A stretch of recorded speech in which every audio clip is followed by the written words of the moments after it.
바나나를 매일 드시는데도요.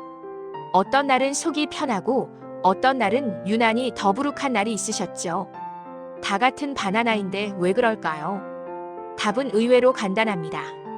바나나가 나빠서가 아니라 같이 먹는 음식과 내 몸 상태가 그날그날 다르기 때문입니다. 오늘 영상에서는 바나나를 드실 때 속이 편해지는 조합과 특히 시니어에게는 조심하면 좋은 조합을 아주 쉽게 정리해 드리겠습니다. 겁주려는 내용이 아닙니다. 생활 속에서 바로 바꿀 수 있는 작은 습관 이야기입니다. 끝까지 보시면 내일 아침부터 바로 적용하실 수 있습니다. 안녕하세요. 행복백스TV입니다. 오늘 내용이 도움이 되셨다면 구독과 좋아요로 함께 해주세요. 가족과 친구에게도 공유해 주시면 더 많은 분들이 편해질 수 있습니다. 행복백스TV는 과장하지 않고 실천할 수 있는 건강 습관을 쉬운 말로 전해드리겠습니다. 바나나는 참 고마운 과일입니다. 껍질만 벗기면 바로 먹을 수 있고 달콤하고 부드럽고 포만감도 좋아서 간식으로도 아침 대용으로도 많이 드시죠. 그런데 여기서 한 가지는 먼저 짚고 가겠습니다. 바나나를 어떤 음식과 같이 먹었다고 해서 암이나 치매 위험이 확 올라간다. 이렇게 단정할 근거는 부족합니다. 온라인에는 자극적인 말이 많지만 우리가 진짜로 주목해야 할 건 더 현실적인 문제입니다. 속이 불편해지는지, 혈당이 너무 빨리 오르는지, 신장 기능이나 칼륨 수치가 있는 분에게 부담이 되는지 이런 부분입니다. 오늘은 바로 그 지점만 콕 집어서 알려드릴게요. 먼저 바나나가 내 몸에서 어떻게 반응하는지부터 아주 쉽게 설명드리겠습니다. 바나나는 탄수화물이 있는 과일입니다. 그래서 에너지를 빨리 올려주는 장점이 있습니다. 대신 단독으로 드시면 어떤 분은 금방 허기가 오기도 합니다. 그리고 바나나에는 식이섬유도 있습니다. 이 식이섬유가 장에는 도움이 되지만 위가 약한 분에게는 더부룩함을 만들 수도 있습니다. 특히 나이가 들수록 소화력이 예전 같지 않다고 느끼는 분들이 많습니다. 예전에는 아무거나 먹어도 괜찮았는데 요즘은 우유 한 잔에도 속이 출렁이고 과일만 먹어도 가스가 차는 분들이 계시죠. 바나나도 마찬가지입니다. 나에게 맞는 방법으로 먹으면 참 좋은데 방법이 조금만 어긋나면 바로 몸이 신호를 보낼 수 있습니다. 이제부터 조심하면 좋은 조합 3가지를 말씀드리겠습니다. 중요한 건 모든 사람에게 똑같이 나쁘다는 뜻이 아니라는 점입니다. 내 몸이 민감하게 반응했던 경험이 있다면 그때는 이렇게 바꿔보자. 이 관점으로 들어주시면 됩니다. 첫 번째로 많이들 드시는 조합이죠. 바나나와 우유입니다. 바나나 우유 좋아하시는 분 많습니다. 아침에 바나나 하나 먹고 우유 한 잔 마시면 든든할 것 같아서요. 그런데 어떤 분들은 이 조합이 속을 답답하게 만들 수 있습니다. 특히 우유가 잘 안 받는 분, 유당이 맞지 않는 분, 위산이 자주 올라오는 분, 장이 예민한 분은 더 그렇습니다. 바나나는 식이섬유가 있고 우유는 단백질과 지방이 있습니다. 이 2가지가 함께 들어오면 위에서 머무는 시간이 길어지면서 속이 더부룩해질 수 있습니다. 어떤 분은 트림이 자주 나오거나 가스가 차거나 배가 묵직해지는 느낌을 받습니다. 그러면 자연스럽게 활동도 줄고 컨디션도 떨어지죠. 이럴 때는 방법이 있습니다. 우유를 꼭 같이 드시고 싶다면 양을 줄여보세요. 바나나 반 개에 우유도 반 컵 정도 붙어요. 그리고 공복에는 특히 조심하시는 게 좋습니다. 공복이 불편하신 분은 바나나를 먼저 조금 드시고 그 다음에 우유를 천천히 마셔보세요. 그래도 속이 불편하다면 우유 대신 물로 드시거나 무가당 두유로 바꾸는 것도 방법입니다. 요거트도 도움이 될 수 있는데 이것도 사람마다 다르니 소량으로 테스트해 보시는 게 좋습니다. 중요한 건 나에게 맞는 방식이 있다는 걸 인정하는 겁니다. 괜히 참지 마세요. 속은 참는다고 좋아지지 않습니다. 2번째로 조심하면 좋은 조합은 바나나와 고구마입니다. 둘 다 건강식으로 유명하죠. 다이어트 할 때도 많이 드시고요. 그런데 이 조합은 특히 신장 기능이 약해졌거나 병원에서 칼륨 수치를 조심하라고 들으신 분이라면 한 번은 생각해 보셔야 합니다.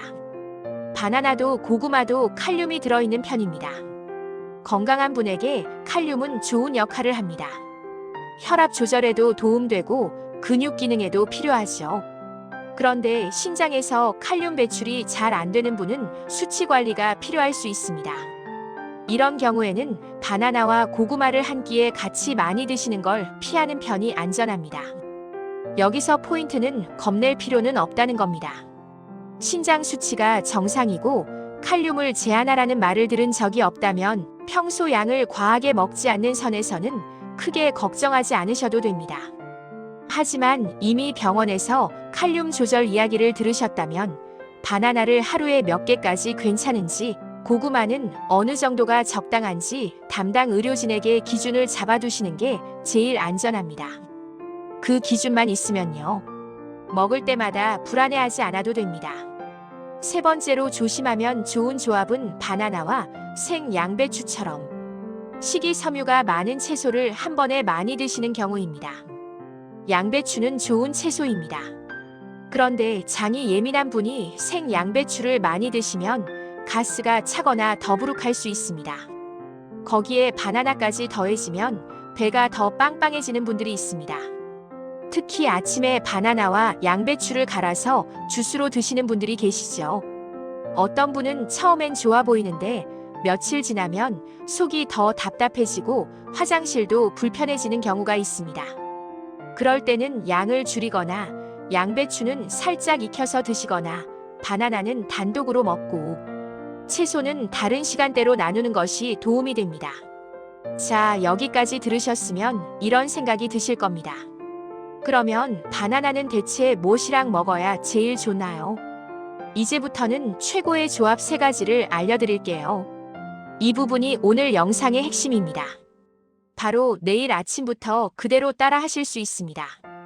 첫 번째 최고의 조합은 귀리, 오트밀입니다. 많은 분들이 아침에 바나나와 우유를 드시는데 속이 불편했다면 귀리로 바꿔보시는 걸 추천드립니다. 오트밀은 식이섬유가 풍부하고 포만감이 오래갑니다. 바나나만 먹으면 단맛 때문에 혈당이 빨리 오를 수 있는데 오트밀과 함께 먹으면 속도가 완만해지는데 도움이 됩니다. 그리고 장에도 부담이 덜한 분들이 많습니다. 방법도 아주 쉽습니다. 오트밀을 물로 살짝 끓이거나 뜨거운 물에 불려서 죽처럼 만든 다음에 바나나를 썰어 넣으세요.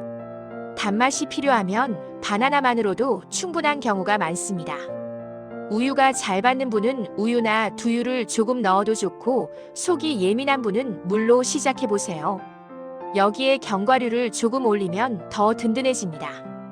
아침에 허기가 빨리 오는 분에게 특히 좋습니다. 두 번째 최고의 조합은 견과류입니다. 아몬드, 호두, 땅콩 같은 견과류는 지방과 단백질이 있어서 바나나의 빠른 에너지를 좀 더 안정적으로 만들어줍니다. 바나나는 금방 기운이 나는 대신 어떤 분은 금방 배가 다시 고플 수 있습니다. 그럴 때 견과류를 함께 드시면 포만감이 길어지고 간식으로도 훨씬 만족감이 좋아집니다. 실제로 오후에 집중이 떨어지거나 갑자기 기운이 쭉 빠지는 느낌이 오는 분들이 계십니다. 그럴 때 과자나 빵 대신 바나나 반 개에 견과류 한 줌을 드셔보세요. 너무 많이 드시면 칼로리가 올라갈 수 있으니 양은 작게가 포인트입니다. 작은 변화지만 몸이 느끼는 차이는 꽤 큽니다. 그리고 이 조합은 마음이 예민한 분들에게도 도움이 될 수 있습니다. 견과류에는 우리 몸에서 쓰기 좋은 지방이 있고 바나나에는 비타민과 미네랄이 들어 있습니다. 이 조합을 꾸준히 드시면 간식의 질이 좋아지고 군것질이 줄어드는 분들도 많습니다. 건강은 큰 결심보다 이런 작은 교체에서 시작하는 경우가 정말 많습니다. 세 번째 최고의 조합은 달걀입니다. 바나나는 간편하지만 단백질이 부족할 수 있습니다. 단백질이 부족하면 근육이 쉽게 줄고 쉽게 피곤해지고 허기가 빨리 올 수 있습니다. 달걀은 단백질이 든든해서 아침 식사로 정말 좋은 편입니다. 바나나 하나와 삶은 달걀 하나만 있어도 훌륭한 아침이 됩니다. 예를 들어 이런 식입니다. 바나나 하나, 삶은 달걀 하나, 물 한 컵. 이렇게만 해도요. 빵으로 시작하는 아침보다 훨씬 안정적인 분들이 많습니다. 속이 편해지고 점심 전에 간식 찾는 횟수가 줄어들고 컨디션이 조금 더 일정해질 수 있습니다. 물론 사람마다 차이가 있지만 이 조합은 대부분에게 무난하게 잘 맞는 편입니다. 여기서 바나나에 익는 정도에 대한 팁도 하나 드릴게요. 덜 익은 바나나는 단맛이 덜하고 식감이 단단합니다. 어떤 분에게는 속이 더 편할 수 있습니다. 반대로 아주 잘 익은 바나나는 달고 부드러워서 잘 넘어가지만 단맛이 강해져서 혈당이 빨리 오를 수 있습니다. 혈당이 걱정되는 분이라면 바나나를 단독으로 크게 먹기보다 오트밀이나 달걀, 견과류처럼 단백질이나 지방이 있는 음식과 함께 드시고 양을 줄이는 것이 도움이 됩니다. 바나나 한 개가 많게 느껴지면 반 개로 시작하셔도 됩니다. 반 개로도 충분할 때가 많습니다. 그리고 바나나를 드실 때 이런 신호가 있으면 방식 조절이 필요합니다. 먹고 나서 속이 답답하다. 트림이 늘었다. 가스가 차서 불편하다. 갑자기 졸음이 심하게 온다. 먹고 금방 더 배고프다. 이런 느낌이 반복된다면 바나나를 끊어야 한다가 아니라 조합과 시간대를 바꿔야 한다는 신호일 수 있습니다. 아침 공복이 불편하면 오전 간식으로 옮겨보세요. 우유가 불편하면 물이나 두유로 바꿔보세요. 고구마와 한 끼에 겹치면 다른 날로 나눠보세요. 이 정도만 해도 몸이 가볍다고 말하는 분들이 꽤 많습니다. 오늘 내용을 한 번에 머리에 넣기 쉽게 정리해 드리겠습니다. 바나나 우유가 늘 잘 맞는 건 아닙니다. 속이 불편했다면 다른 조합으로 바꿔보는 게 좋습니다. 신장이나 칼륨 수치 조절이 필요한 분은 바나나와 고구마를 한 번에 많이 겹치지 않는 편이 안전합니다. 장이 예민한 분은 생채소와 과일을 한 번에 많이 갈아 드시는 습관을 조절하면 편해질 수 있습니다. 그리고 좋은 조합은 귀리 오트밀, 견과류, 달걀입니다. 이 세 가지는 든든함과 속 편안함에 도움이 되는 경우가 많습니다. 건강은 거창한 결심으로 바뀌지 않을 때가 많습니다. 내일 아침 한 끼만 바꿔도 달라질 수 있습니다. 오늘 들으신 것 중에서 딱 하나만 선택해 보세요. 바나나 우유 대신 바나나 오트밀. 바나나만 먹던 간식에 견과류 한 줌. 바나나와 함께 달걀 하나. 이 세 가지 중에서 내 몸이 제일 편한 것을 찾는 게 목표입니다. 남들한테 좋다는 방법이 아니라 나에게 맞는 방법을 찾는 것. 그게 진짜 건강 습관입니다. 오늘도 끝까지 함께 해주셔서 감사합니다. 도움되셨다면 구독과 좋아요로 응원해주세요. 행복100세TV 다음 영상에서 다시 뵙겠습니다.